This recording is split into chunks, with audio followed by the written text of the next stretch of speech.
ఇప్పుడే అందిన వార్త ఎల్పిజి గ్యాస్ సిలిండర్ బుకింగ్ పైన కేంద్రం సంచలన ప్రకటన అంటూ లేటెస్ట్ అప్డేట్ అయితే వచ్చిందనమాట. సో ఆ వివరాలు ఏంటనేది కూడా వీడియోలో తెలుసుకుందాం. ఫ్రెండ్స్ ఎవరు చూడండి అర్థమవుతుంది. మరోసారి ఛానల్ వస్తే తప్పకుండా సబ్స్క్రైబ్ చేసుకోండి. చూస్తున్నారు కానీ లైక్ మర్చిపోతున్నారు, వెంటనే లైక్ చేయండి. వీళ్ళకి అయితే వెళ్ళిపోదామండి. గ్యాస్ సిలిండర్ల దిగుమతి సరిగా లేకపోవడంతో కొత్త గ్యాస్ కనెక్షన్ల మంజూరును కేంద్ర ప్రభుత్వం నిలిపివేసిందనమాట. ప్రస్తుత పరిస్థితుల్లో కొత్త గ్యాస్ కనెక్షన్లు మంజూరు చేసే సంక్షోభం మరింత పెరుగుతుందన్న ఆలోచనతో ఈ నిర్ణయం తీసుకున్నట్లు తెలిపిందనమాట. అయితే కొత్త గ్యాస్ కనెక్షన్ల నిలిపివేతపైన అధికారికంగా ఎలాంటి ఉత్తర్వులు అయితే జారీ చేయని సర్కారు అంతర్గతంగా చర్యలు చేపట్టిందనమాట. సో ఇందుకు సంబంధించి ఇందులో భాగంగానే గ్యాస్ ఏజెన్సీల వెబ్సైట్లో కొత్త కనెక్షన్లు దరఖాస్తు ఆప్షన్ను క్లోజ్ చేసినట్లుగా డీలర్లు తెలిపారనమాట. కేంద్ర ప్రభుత్వ చర్యలతో ప్రజలు గ్యాస్ ఏజెన్సీల చుట్టూ ప్రదక్షిణలు చేయాల్సి వస్తుందని చెప్పేసి, అయితే కొత్త గ్యాస్ కనెక్షన్ల కోసం ఏజెన్సీలకు వెళ్లాల్సిన ప్రజలకు చుక్కెదురవుతుందని చెప్పేసి, దరఖాస్తులు తీసుకోవడం లేదని చెప్పేసి, కొత్త కనెక్షన్లు ఇవ్వడం లేదని చెప్పేసి డీలర్ అయితే తేల్చి చెప్తున్నారు. అయితే ప్రస్తుతం రాష్ట్రంలో 1.3 కోట్ల గ్యాస్ కనెక్షన్లు అయితే ఉన్నాయంటున్నారు. రోజుకు 60 లక్షల బుకింగ్స్ అయితే అవుతున్నాయి అంటున్నారు. ఈ నేపథ్యంలో ఇటీవల అమెరికా, ఇరాన్, ఇజ్రాయెల్ యుద్ధంతో హార్మోజ్ జలసంధిని మూతపడి ఇక గ్యాస్ దిగుమతి ఆటంకం కలగడంతో దేశవ్యాప్తంగా గ్యాస్ ఏదైతే సంక్షోభం ఏర్పడిన విషయం తెలిసిందే. గ్యాస్ సిలిండర్ల కోసం వినియోగదారులు ఏజెన్సీల ఎదుట బారులు తీరుతున్న పరిస్థితులు అయితే ఉన్నాయన్నమాట.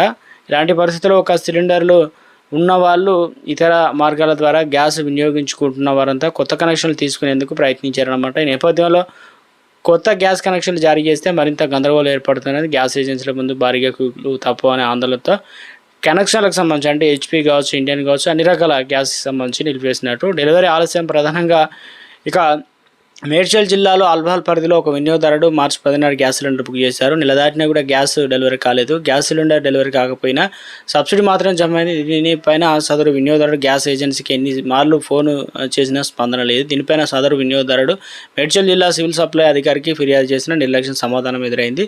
ఇలా ఇప్పటికే 10 నుంచి 12 లక్షల గ్యాస్ బుకింగ్ డెలివరీపై పెండింగ్లో ఉన్నట్టు తెలిసిందనమాట. రాష్ట్ర స్థాయిలో సివిల్ సప్లై కమిషనరు స్టీఫెన్, అదేవిధంగా రవిచంద్ర ఎప్పటికప్పుడు సమీక్ష చేస్తున్న క్షేత్రస్థాయిలో అధికారుల నిర్లక్ష్యం ఏజెన్సీలు ఇష్టారాజ్యంగా వివరిస్తున్నాయని విమర్శలు అయితే వ్యక్తమవుతున్నాయి.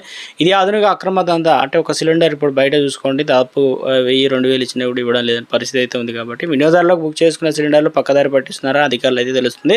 ఇటీవల సివిల్ సప్లై అధికారులు కూడా దాడులు అక్రమాలు ఏదైతే అక్రమంగా తరలిస్తున్న 1.5 కోట్ల విలువైనటువంటి దాదాపుగా 5079 గ్యాస్ సిలిండర్ సీజ్ చేసి అక్రమ దందాకైతే చెక్ పెట్టారనమాట. వినియోగదారులకు వంట గ్యాస్ కష్టాలు తీరడం లేదు. ఇక జోగులాంబ గద్వాల జిల్లాలో మానవపాడు మండల కేంద్రంలో ఇండియన్ గ్యాస్ ఏజెన్సీ వద్ద శనివారం ఇక్కడ వచ్చేసి మనకు వినియోగదారులు భారీగా తరలి వచ్చారు. ఖాళీగా సిలిండర్లు క్యూలో ఉంచి బార్లు తీరారనమాట. బుక్ చేసుకున్న వినియోగదారులు సాయంత్రం 5 గంటల నుంచి ఎదురు చూస్తున్నారు. తర్వాత సిలిండర్ తీసుకెళ్లారు.